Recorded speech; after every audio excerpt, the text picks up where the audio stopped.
Welcome to Accented Dialogues in Diaspora.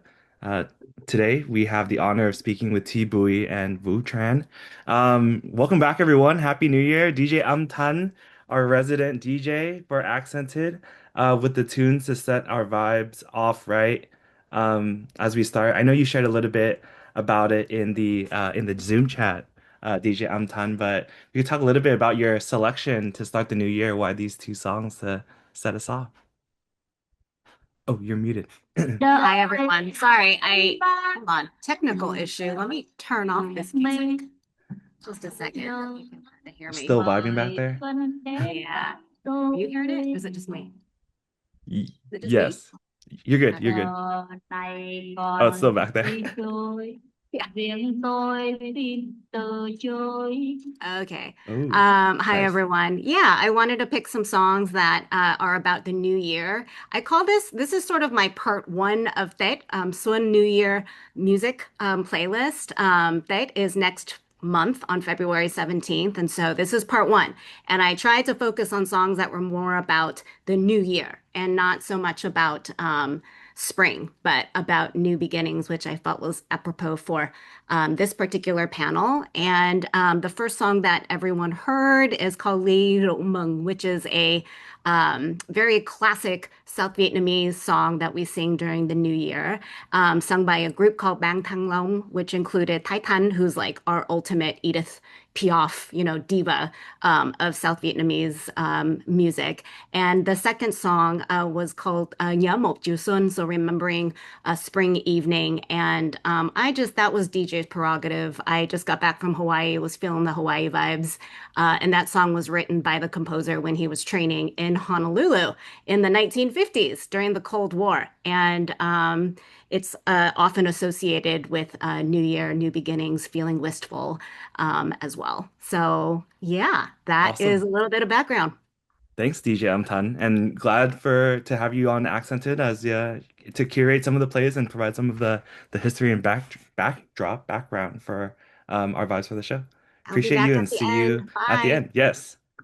Um, all right. Thanks, everyone. My name is Philip Nguyen. I'm one of the co-hosts for Accented Dialogues in Diaspora, which is presented by DVAN or the Diasporic Vietnamese Artists Network.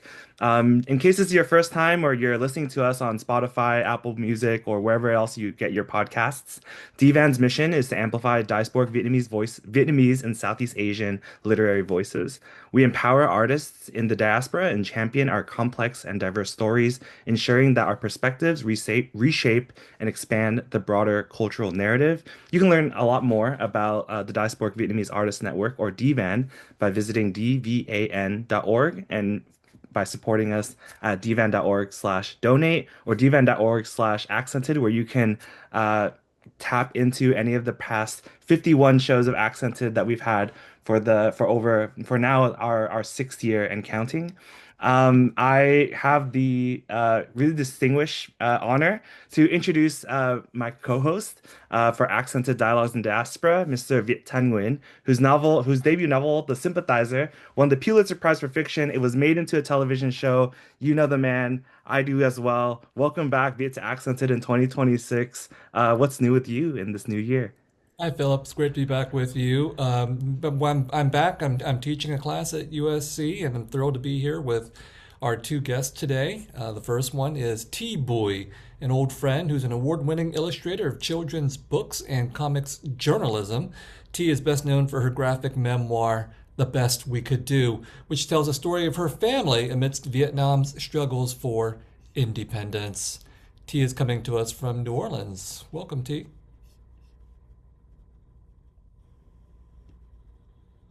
Hey, Hey, nice to T. see you all. Nice seeing you too. Our other guest is the novelist Vo Trăn. He is the author of Dragonfish, a New York Times notable book, and a forthcoming novel, Your Origins. He teaches English and creative writing at the University of Chicago, where he is an associate professor of practice in the arts. Welcome, Vo. Happy New Year. Happy New Year. And that's exactly right. This is the new year. It's January 2026. I'm curious what this new year brings for you. What are you feeling right now, 2 weeks into 2026? We'll start with you, T. Well, I have the great fortune of living in a city that starts a whole new holiday season right after the new year. So we are now in carnival season as of January 6th. So we're all getting ready for Mardi Gras here, which is a lot of fun. Lots of parades, lots of partying, and it's great. So even though we had a really hard December, when Border Patrol came to town with a goal of like arresting like 5,000 people, it was crazy. There was a lot of like really intense community organizing that had to happen. And then fortunately they left town, and unfortunately they're all ganging up on Minneapolis now. So it's like both a relief and heartbreaking to see that. Um, and so I guess I've just been trying to figure out where to be in the midst of all of this. And I feel like I'm sharpening my swords and like trying to put myself in the best place to use my skills to be of use. And I just started I decided I made a New Year goal to get off of all meta platforms by the end of the year. And I started the year on my birthday, which was on Tuesday, 2 days ago, by launching my Substack.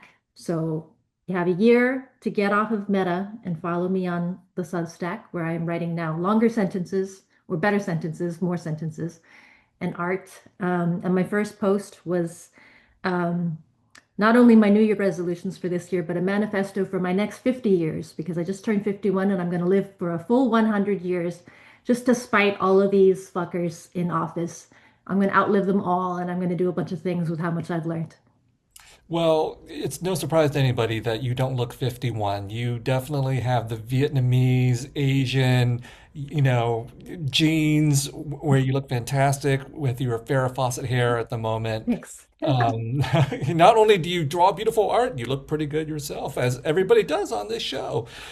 Yes, I have a similar New Year's resolution where I swore off, not, I didn't swear off completely social media, but I've greatly decreased my time on social media. And in fact, it's been a real impact where I'm much more present for my family. I'm actually reading physical books. It's been pretty transformative. Highly recommend it. Vote, Yes. you're coming to us from Chicago. How are you feeling the new year? That's right. Yeah, a lot of dark energy right now. I mean, I don't know much more to say about it, except that I guess sometimes dark energy brings clarity, hopefully good clarity for certain people. I don't know, but I mean, right now for me, I'm this year is me finishing my book. As I mentioned to you guys a few minutes ago. Um, and I kind of feel like I mean, I feel like I've kind of been in a cave for the last few years because I write it anytime every day if possible.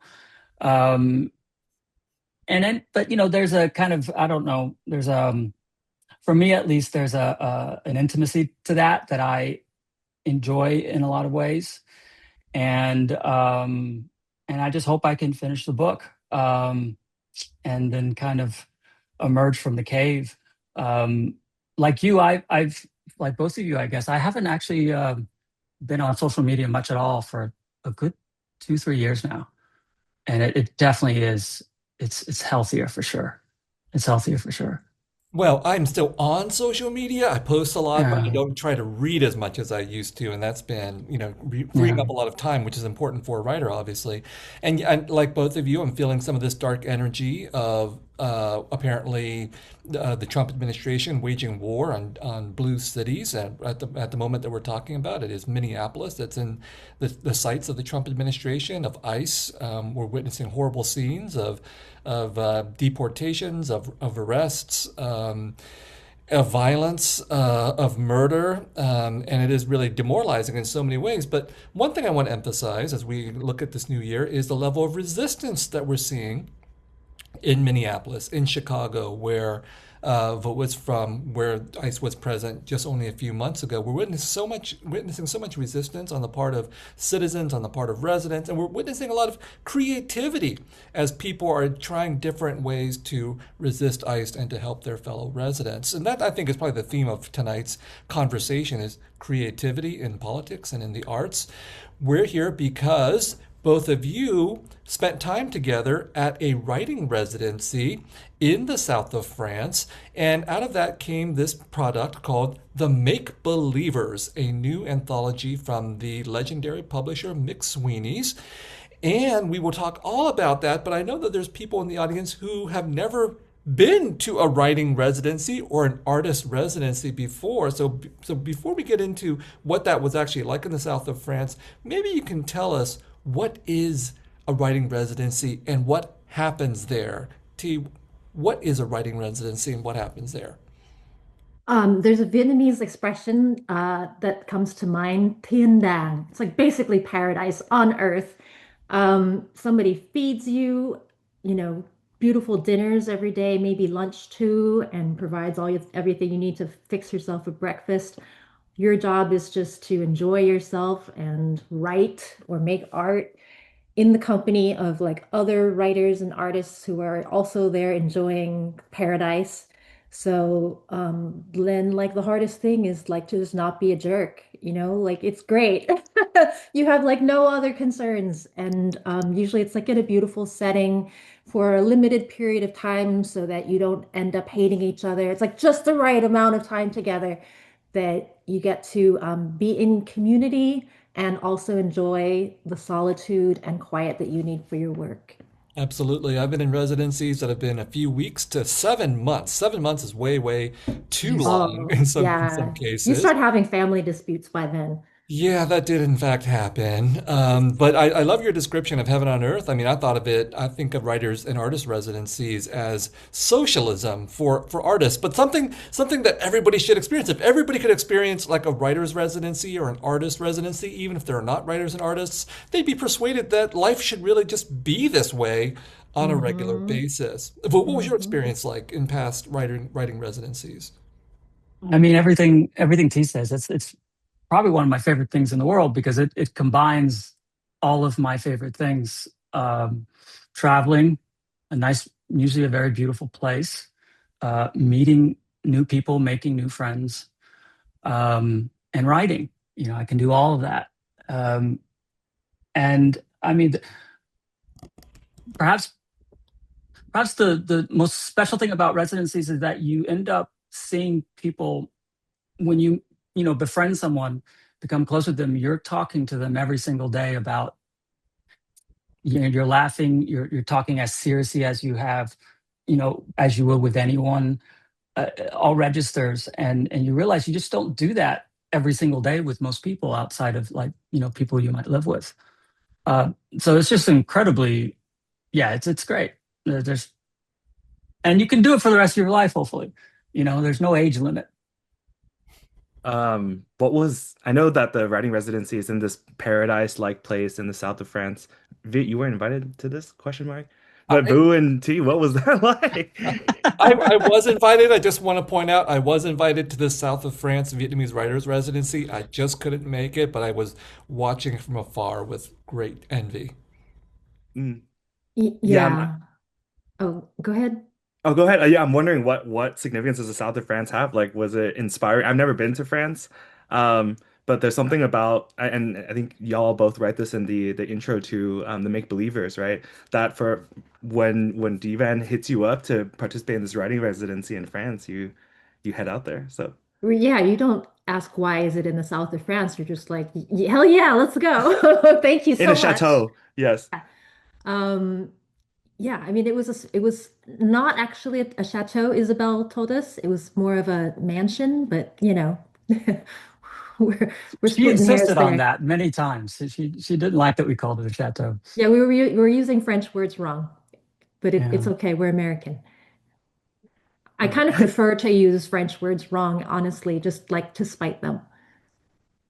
Yeah, I'm like I don't think I'm of the tax bracket where I can really discern between what a chateau and a mansion You between the have to chateau stick and your a finger mansion, out. You have to stick your pinky out when you talk about it. right? As we sip on fine wine. But So this McSweeney's issue 78, it's titled The Make Believers. Today's episode is titled The Make Believers. It is an quote, 10 writers of the Vietnamese diaspora writing right from the eclectic hodgepodge, whatever that is their shared imagination of what it means to be Vietnamese. There's an energy that I'm trying to maybe not feel right now, but manifest into the world. It's one that is both creative and imaginative. Can y'all talk to us a little bit about how did this project come about? What was it like? And what maybe a little bit more details about what was it like during this residency, and what was it like to bring all these folks together and create it? I know, yeah, T, if you have the box there, you can do an unboxing. It's not just like your An typical, unboxing. Yeah, it's a yeah. cigar box. We wanted something beautiful that like harkened back to our like rich Vietnamese culture. So you open it up, it's like a cigar box or a chocolate box. It's got a lot of gold on it. And then you pull this out. This is the table of contents. That is, we organized the writing like a French dinner. So it starts with like amuse-bouche, and it goes into grand plat and digestif and a walk and classifieds and tea and cigarettes and ends with Hennessy. And then there are a few in as McSweeney's often does, there are like several books inside, like cool objects, including a glossary of broken Vietnamese. And then there's the main book with this beautiful cover by Ziva, with a lot of different writing inside.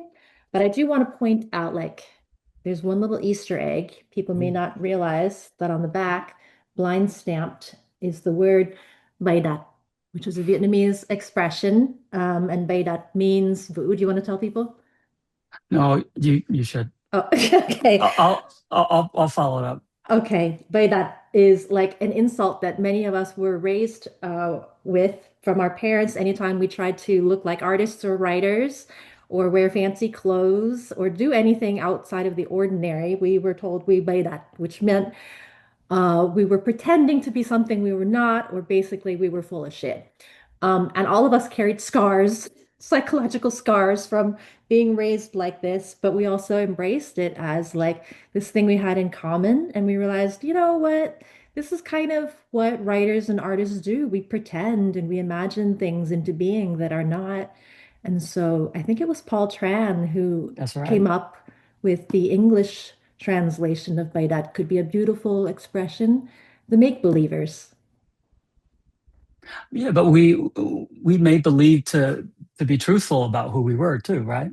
So if I could paint a picture of like like an average day during the residency, because it's reflected in the issue, we would usually wake up at different times, but wake up in the morning and we write all afternoon, and at least with T, me, and a few other people around the afternoon, we would go walking together through the countryside to the river and go swimming in the river. And of course, we'd be taking pictures and talking the whole time. And then, we'd get back and we'd have dinner in this outside in this garden under these huge trees. And we had this Belgian host, husband and wife, and they're all artists. They're both artists, and the chateau, the mansion is filled with all their art and other people's art. So they understood where we were coming from. But all of us would just talk through dinner about these kinds of things, the things that we had in common, stories of, our parents yelling at us for being Bedat, and, it's not just that we had all these things in common, but we had all these differences too. I mean, we didn't agree on everything, ideologically even. I mean, we all had very different personalities, but we all got along, and I think the issue reflects that, not just in the content, but in the form.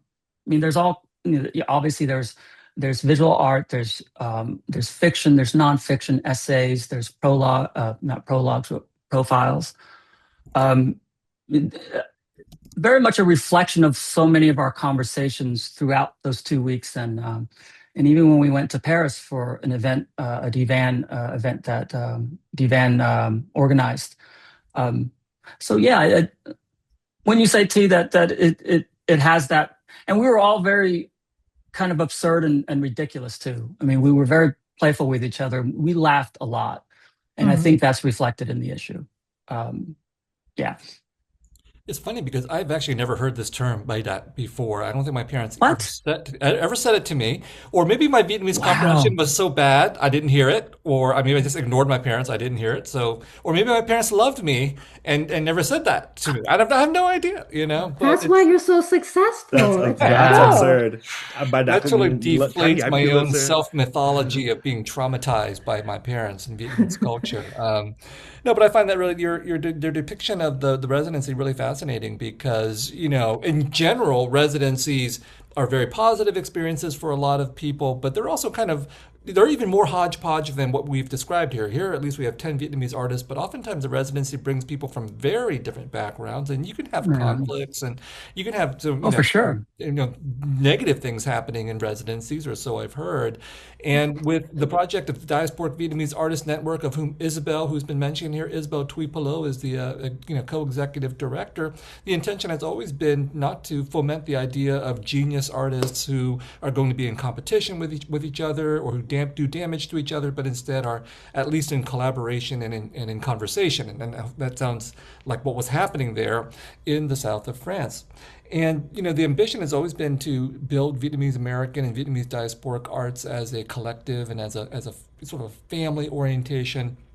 We've been trying to export that model outside of the United States. To go to France, for example, was a little bit challenging for us because in France there isn't that same idea of an ethnic collective. But the French typically see that as a very American construction. So I think it was important for us to have French writers in this meeting as well, so we could sort of spread this idea of how nice it is to hang out with a bunch of Vietnamese people with some similar kinds of projects.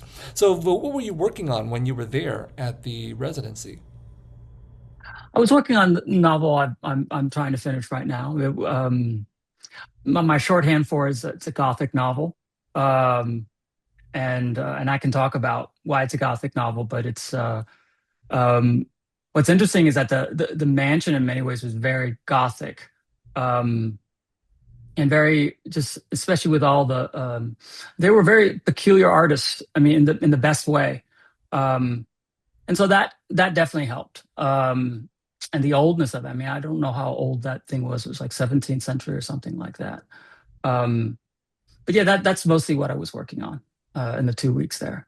Yeah, I've read excerpts and I find it very spooky. It's partly about ghosts and about haunting, right? Yeah, I yeah. don't Vit know well. Vit Vit asked for Vit. You what 2019? You were guest editing Ploughshares, and you asked me for something, and that was the first chapter of the novel. Mhm. So yeah. And T, what did you work on when you were at the residency? I was actually trying to just exercise my comics muscles again because when I'm working on a book that involves a lot of research, I like forget how to draw, which is very inconvenient when your final product is a lot of drawing. So I went there to do some shorter stuff and just like learn how to be a cartoonist again. So I was doing a lot of diary comics, documenting like our life at the residency, while also thinking about my bigger book. Which is a book about ICE and deportations, if I remember right. That's right. Yeah. Hmm. So we were talking about Bai Dat, this Vietnamese term, and one thing that's always preoccupied me, and it's a theme of our interviews, oftentimes, is this question of languages and the languages that we live and work in, and when you've been insulted in the Vietnamese language, it stings. I think it stings a little bit more for Vietnamese people who understand the language to be cursed out in Vietnamese or to be insulted in Vietnamese or to be put down in Vietnamese than it does in English. And I'm wondering for the both of you, when you are thinking and writing, is there a different resonance for you writing in English versus in Vietnamese? I know you probably don't write in Vietnamese, but I assume, do you feel different kinds of emotions and nuances when you shift between languages, whether you're writing in them or not? I think so. I wrote in my first book about when I would try to speak Vietnamese to my newborn son, I couldn't help but cry because I was taking on the role of mother talking to him, and I just would just weep uncontrollably, calling myself mad because I've always been gone, right, in that dynamic. So Vietnamese is very loaded. It's hard to speak it without triggering the shit out of myself. Like I can't be as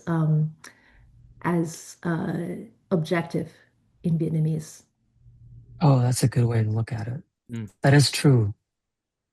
I mean, I know exactly what you mean, that when someone talks anger, even just hearing that sound in Vietnamese is very it's very visceral. I'm quite frightened of that. Um, I mean, it depends on what's being said in the context, right? The the lighter side of it is more like with tea. I mean, I just don't think.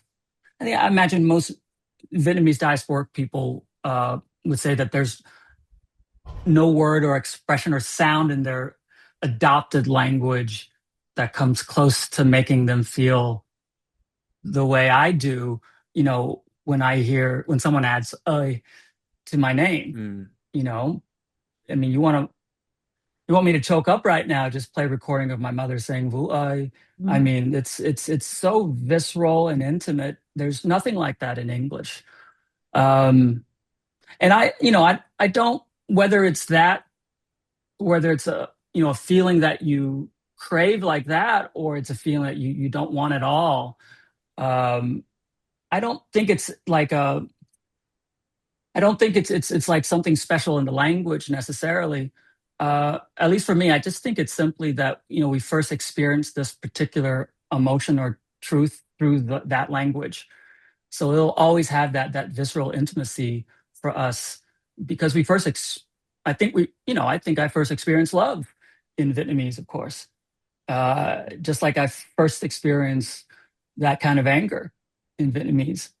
So, nothing in English will come close to that, I think. Maybe it's also that Vietnamese is still like such a lesser known language, and so it almost feels like a secret when you're speaking it or you write in it. Hmm. Like it's an inside joke. It's a secret. Like only a few people are gonna know what this means, and so the word carries like a whisper in there. Wait, you do write in it, T? Oh, I Because I, mean, I can't. I like very small sentences here and there. And that's actually how I've been building up my Vietnamese is like just Okay. throwing in a sentence or a phrase here and there between friends has really helped. And my one of my goals is to like be able to read and write more in Vietnamese and eventually grow up in the language. But right now when I use it, it does feel very much like a secret language still. Mm. Mm. Yeah, I'm like as y'all are talking about like there's a lot of Vietglish in the Make Believers that I noticed from across the diasporic Vietnamese writers that were brought together. I am also thinking about how some Vietnamese, I think maybe Duan Bui writes about it, but some Vietnamese is Yeah. like locked in time, like Hmm. pre 75 and post 75. So as like a young or next generation person learning Vietnamese, it's like what is the most appropriate and proper Vietnamese that with all the tonalities and the regionalities and all of that become that much more difficult to find this connection to home or one's roots. And we're gonna continue to talk a little bit more and I think parse out this the sense of Vietnameseness for all of our listeners on our podcast, Spotify, Apple Music, wherever it is that you get your podcast. This is Accented Dialogues in Diaspora. This episode is on the Make Believers, New Year, New Drafts. I'm Philip Nguyen here with Viet Thanh Nguyen, and we are talking to writer Vu Tran and writer and artist Thi Bui um, on language. And maybe even on like what were some of the things that y'all found connections or connectivities with um, everyone else that was at this residency, and maybe what you were trying to put out there into the world through this McSweeney's issue, especially as it came out in April of last year, which was the 50th anniversary. Yeah, that was sort of coincidence. Like it was one of those things where in publishing, like we were trying to figure out a publishing date, and we were like, well, it just happens to coincide with the end of the war. But like we were actually giving ourselves permission to be joyful and playful and satirical with this issue, not necessarily like ponder the meaning of the war, but being Vietnamese and children of refugees, we couldn't help ourselves a lot of the time. Like the war did like seep into the book in a lot of ways, but we were also just trying to let ourselves be as goofy and absurd as we were at the residency itself. I mean, actually, this is actually related to your previous question. I can tell you one of my most embarrassing stories with the Vietnamese language. And it's when I was, I think, 21 or something like that. I was my uncle's best man at his wedding. And at the rehearsal, we were rehearsing in Vietnamese. And I was supposed to bow, right? And I was supposed to say the word bow. But instead of saying it in an adult way, I said it at as a child would. And my I guess my aunt-in-law or something, she laughed one of those laughs where she was embarrassed for me and she tried to stop herself. Oh, like And I just did? I'm so sorry. Yeah. but like but I tell that story because like I feel like I'll always be kind of an infant in Vietnamese, or I'll always feel childish, but not necessarily in a bad way, right? And I do think, at least for me, and I know for some of us, that the issue, especially the silliness of it, the playfulness of it, was the most childish aspect of us. Again, in the best way possible, if that makes sense. I mean, especially when it comes to language, like Duan Bui's glossary of broken Vietnamese really reflects that, because it's all of those words that we use often incorrectly is a reflection of our childhood, Vietnamese self. So yeah, I at least that's one big part of the issue for me. Yeah. Is I that remember aspect you of it. tried to say at T to me. I was like, what? I'm not that much older than you. Um, I think everyone had mother issues too. There were a lot of Oh mom my God, issues yeah. going around. Those ended up in the book too. I think mothers were the number one topic. I think Mm-hmm. there was not a Yeah. single night or any really conversation where our moms didn't come up in some way. Yes, Mothers for 500 every night. Exactly. Why is that, do you think? So fathers were not as much of an issue? Well, like half of them were absent, so yeah, I guess. Oh, you mean absent fathers? Yes. Oh, okay. Well, that makes sense to me. Yeah, I think, part of our discussion about language is a diasporic discussion, right? Because we're talking about, at least in your two cases, mine too, people who have been raised primarily in the United States. Although actually you were born here though in the United States, right? No, I was born in Saigon. You were born in Saigon. Okay, I so came when I was 5. Yeah. okay, refugee, grew up here. Yeah. So the diasporic relationship to language is partly about the infantilization that you described, Vo. And I think Yeah. also the fact that I wonder if for Vietnamese people in Vietnam, whether they feel the same emotions that we're describing here. So when they hear someone call their name and add "ơi" to the end in Vietnam, and they've never left Vietnam, I'm I've wondered assuming that. it's just a part of the culture. It doesn't necessarily mean anything extra that it might mean for people in the diaspora for whom the fact of speaking and hearing Vietnamese is tied into our history of displacement Hmm. and being refugees or being a part of a diasporic community.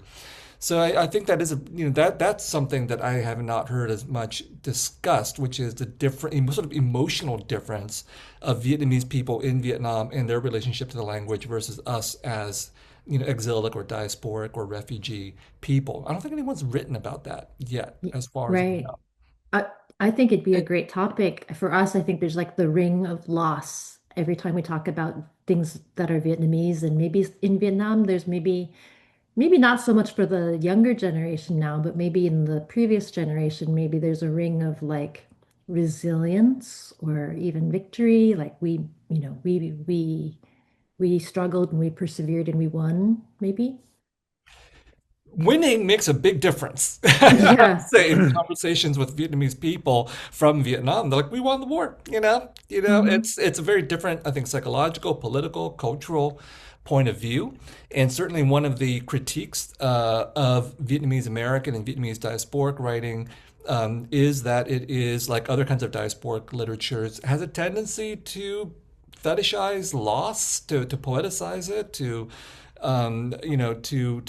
make it to make a theme out of melancholy that doesn't necessarily exist, in homeland literature or in the literature of the country of origin. So, Vo, I don't know if you've heard of that critique, what you think about that, whether you've tried to deal with that I in mean, your own work.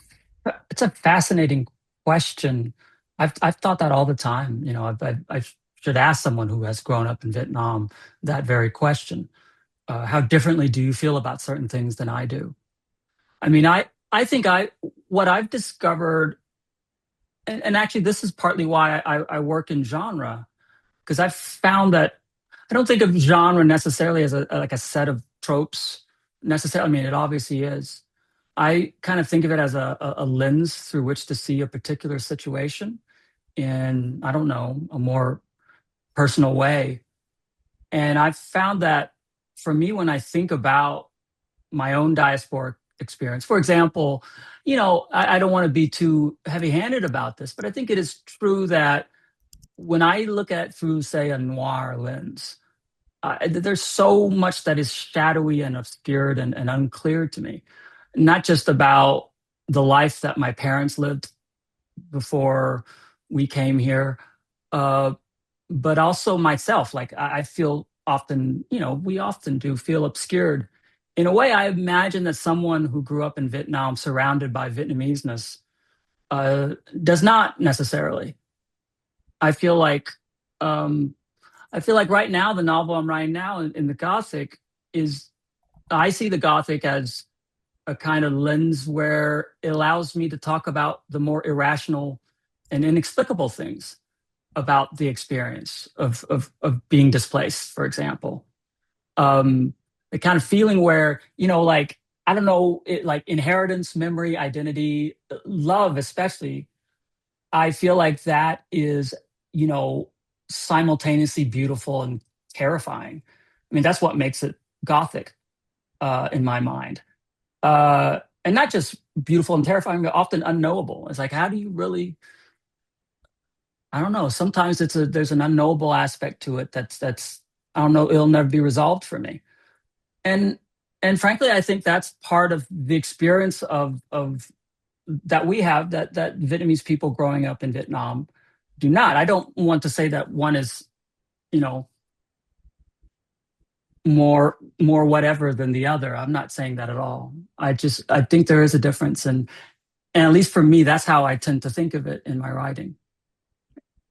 There is like something cool happening that I've been observing. Like every time I go back to Vietnam and especially Saigon or Ho Chi Minh City, people come there from everywhere to do cool projects. And like you cross paths with people in Saigon in this really exciting way right now, where it feels like, oh my God, you're here to do a film, you're here to like make a music video, you're here to like start a business, like, you're here to do a residency, and like you're all meeting at this like really hip bar somewhere.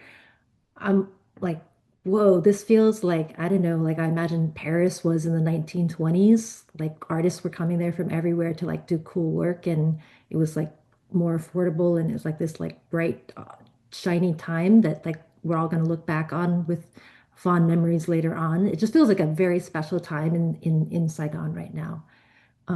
And I feel very welcomed there, and I feel like outside energy is welcome. So I'm actually way more excited about Saigon than I am about a lot of places in the US right now. Yeah, Have you all seen? I'm sorry. Go ahead, Phil. go for it, Boo. Go for it. What do we? Have you all seen that? Oh my God, what's the name of the movie? It's the Vietnamese. It's the highest grossing Vietnamese movie ever. It's on Netflix, actually. What is it called? And it feels very K-drama, but it's actually quite good. Not that K-drama isn't good, but like, you know what I mean? And I feel like that's for me. I haven't been to Vietnam in God so long, especially not in the last few years. That's what I hear. So what my experience of that feeling that you're describing, T, is through the pop culture right now, movies, music, and it does feel very exciting. Yeah.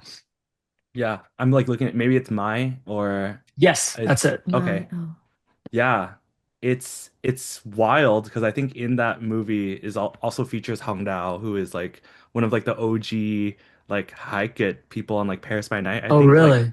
yeah, and so Wow. there's like this. She came to the United States as a refugee, and now she has a very successful career as like a movie star in Vietnam. So there's like this Wow. back in between back and forth that's happening, and yeah, and there's this Anh Trai Say Hi and all these films that you can find like in Vietnamese language and with subtitles on Netflix, Oh, many of wow. whom like I don't think my parents are always like super fond of, but just might be that difference.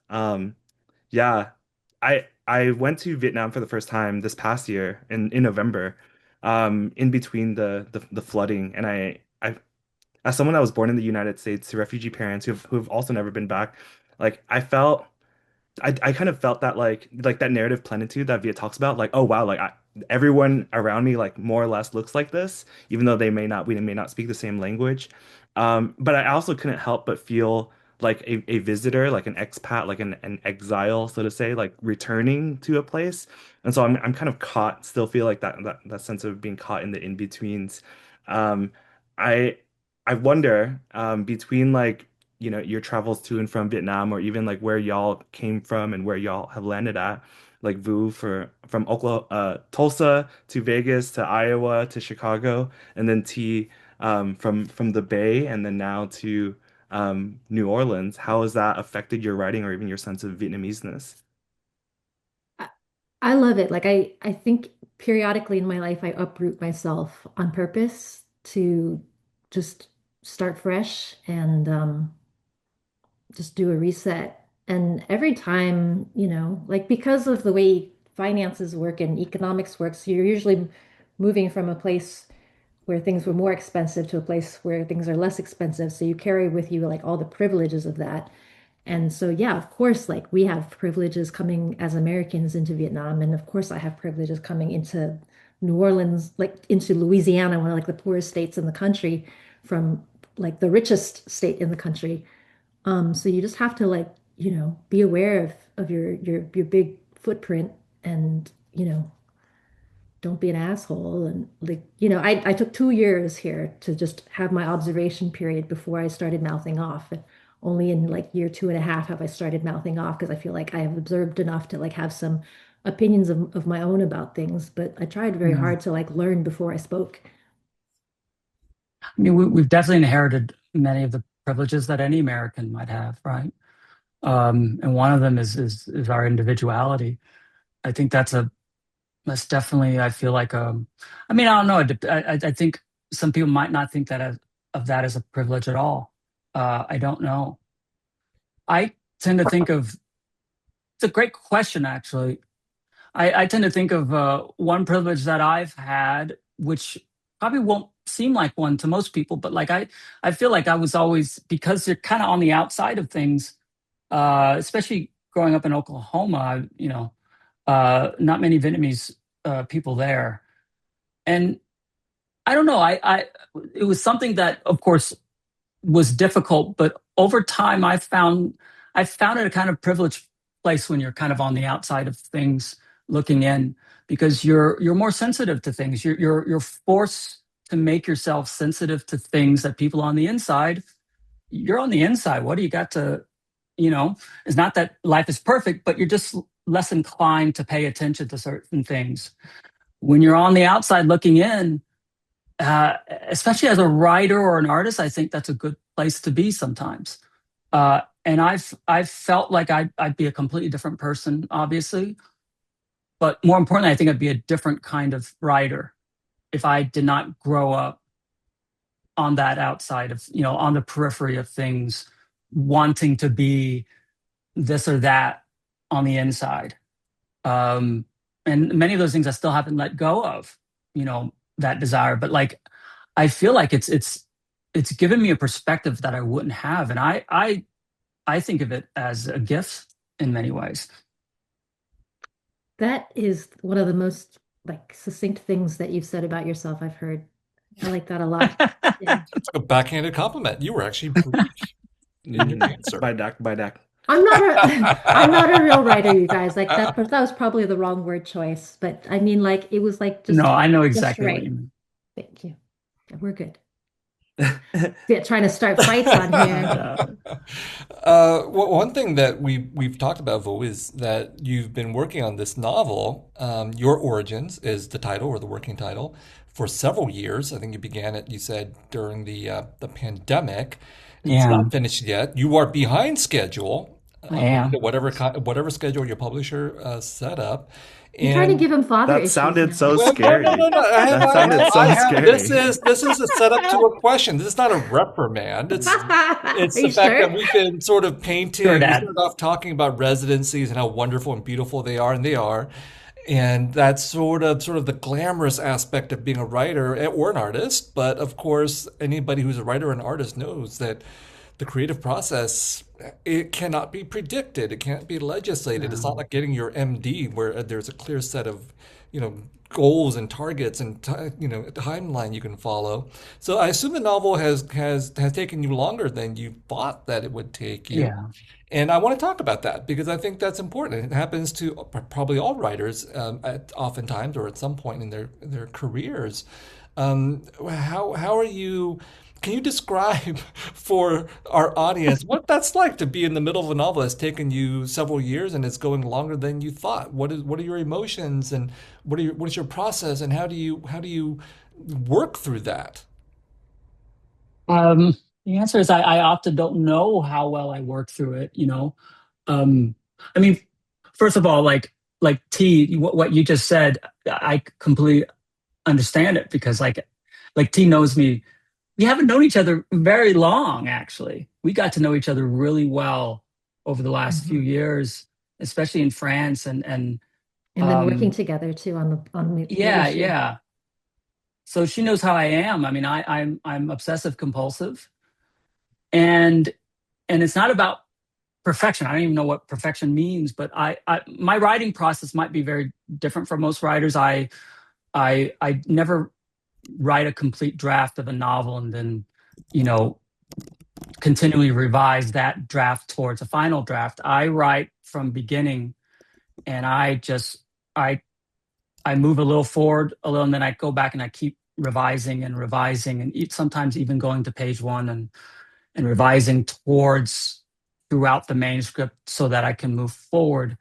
And it's not so much, I mean, part of it is about perfecting the language, but that's not it. It's really about finding the novel. And I've found that I guess the best thing I can describe about writing this novel is that it's I don't know, it's more Mhm. conceptual and metaphoric than I've ever written, willfully so. And so it I don't know, it requires a certain style. It's very stylized, I guess. And so much of my work the last few years is trying to get that style and voice right while also, you know, finding the truth of experience in the metaphor, if that makes any sense. Because, you can over conceptualize things where it no longer feels honest. And I'm always afraid of that. Um, and that's the best way I can explain it. And I just continually, oh my God, I think I've rewritten the first page. I probably have like 300 different versions of it. I It's a, believe it's that. very obsessive compulsive, but I know when it's right. Um, Unfortunately, I do know when it's right. And I say unfortunately because, until I feel it, I won't kind of give up on it. But it's me trying to figure what I actually believe, and that's often really hard. It's vulnerable. I guess, yeah. Yeah. Yeah, because Vu's also like an excellent and very quick editor. So it's not like he's a slow writer, but I think what you're talking about, Vu, is like the process of making oneself completely vulnerable and unknowing, and the search for what is your truth takes a long time. Yeah. I don't know, I don't know, this sounds masochistic, but I feel like I can only speak for myself. I feel like true vulnerability for me is the kind that I can't be comfortable with, if that makes sense. Yep. You know, um, it can't be a destination. I have to remain uncomfortable with it. Otherwise, I don't feel like I'm really at the truth, whatever that is, whatever that even means. Mm. Speaking of comfort and uncom I'm thinking about how Vu keeps talking about such writerly things, which is part of one of the last stories in the Make Believers, and this McSweeney's issue is a short story by T called The Last Fig that y'all should get a hold of the McSweeney's issue It's and read. fantastic. Um, It's it's my actual it's like my first attempt at writing something in entirely prose, no pictures. It was a challenge to myself because I was hanging out with all of these real writers, feeling like a phony. So I was like, let me try to write something without any adding any pictures, and it meant that I had to add all this descriptive language that took forever. mm. And I think that beautifully kind of transitions us into one of the questions that we have for Q&A from Randy is what kind of meals did y'all or did Isabel prepare for you during the retreat? And, and was it possible slash impossible to make Vietnamese dishes south of France? Well, in the short story, Isabel, should I give it away? Should I give a tantalizing taste? Yeah. There may or may not be a tiny bit of cannibalism at the residency, according to my short story, and you'll just have to read that story to figure it out. Um, Otherwise, we ate lovely things that were not human flesh that Boo can tell us about. There was a Vietnamese restaurant in that small little town. Oh. Uh, and the Vietnamese dishes that they served never entirely tasted Vietnamese, but it tasted Vietnamese enough that it was, I think a few of us went there about 3 times, 3 or 4 times. Did you ever go, T? I don't think you did. I did, yeah. You did? Okay. Hmm. And it was run by Vietnamese people. Yeah, Yeah, I believe uh-huh. so. Yep, They were the only Vietnamese people in this little town. I think so. I mean, I can't Until imagine. until all of you showed up and the French were like, "Why are there so many Vietnamese people in our little town?" And to go 3 or 4 times in the span of like 2 weeks Yeah. too, like must I have. Yeah, Oh, yeah. I remember like the younger guy who worked there, like the son of the owners, or maybe he was one of the owners. I can't remember. He didn't really speak Vietnamese, if I remember right. He spoke French. And so one time I went with Paul Tran and Bao Phi, and they didn't speak French, so I was like speaking French and then translating back and forth. But we were all Vietnamese. I didn't know that. Yeah. Oh my gosh. Dang.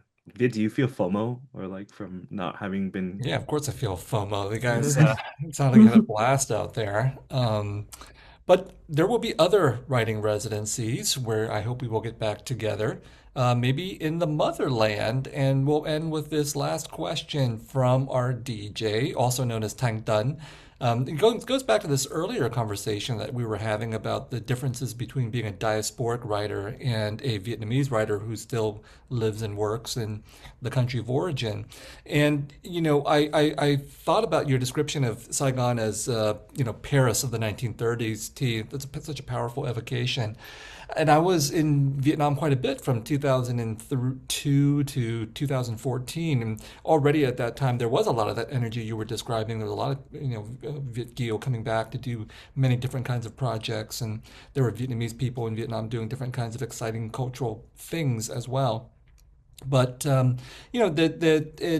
it's probably changed tremendously in the last decade since I've been there last. But one of the reasons why I haven't been back since 2014 is, my books have not all been welcomed in Vietnam. Hmm. It's been difficult to get some of my work translated and published there. But just recently, as of last month, my last book, To Save and to Destroy, was translated and published in Vietnamese in Vietnam. So maybe Fantastic. things are changing, but the question from Tang in relationship to all that is that it's tough to be a Vietnamese writer in Vietnam, and do you think we have certain privileges as diasporic writers when we go back to Vietnam that the local writers don't have? I mean, yes and no, and I don't think either demographic is monolithic, so it's hard to generalize. Like my book cannot be published in Vietnam, like it just can't get past the censors, and so I had to find a small press in the US to publish it in Vietnamese, and a Vietnamese writer, Nguyễn Phan Quế Mai, is translating it. And not all of her books, I think, are looked upon well in Vietnam either. So, I mean, she, yeah, like she did really well in Vietnam, but she does better than me abroad. Um, and then my book still can't be published in Vietnam. So I don't know. It's like it depends on the content and one's own resources, I guess, as an individual, like family ties and education level and circumstances. I don't know. It's hard to say. I mean, no matter how you view your privileges as a Vietnamese American writer in the American publishing industry, American publishing, anyone who publishes in America has a privilege that most countries don't, given the American publishing industry and how big it is. Sure. So there's that. But I haven't been to Vietnam in so long. I